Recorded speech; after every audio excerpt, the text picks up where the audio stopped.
في قلب كل حجر تكمن رحلة، قصة تنتظر السرد.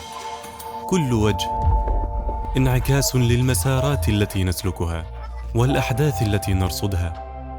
منذ اللحظة الأولى تبدأ الرحلة، نبدع، نراقب، نعامله بحزم وبرقة، نصقله، نغذي جوهره، نوجهه ليكشف طابعه الحقيقي، نشاهده يزهر في كمال نفسه.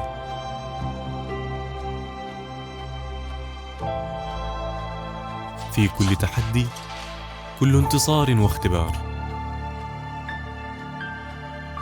يتألق ليصبح ما قدر له أن يكون من اليوم الأول. للذين يصلون إلى آفاق جديدة، الذين يبدأون بتحديات جديدة، لرحلة معهدية تدوم كروحهم.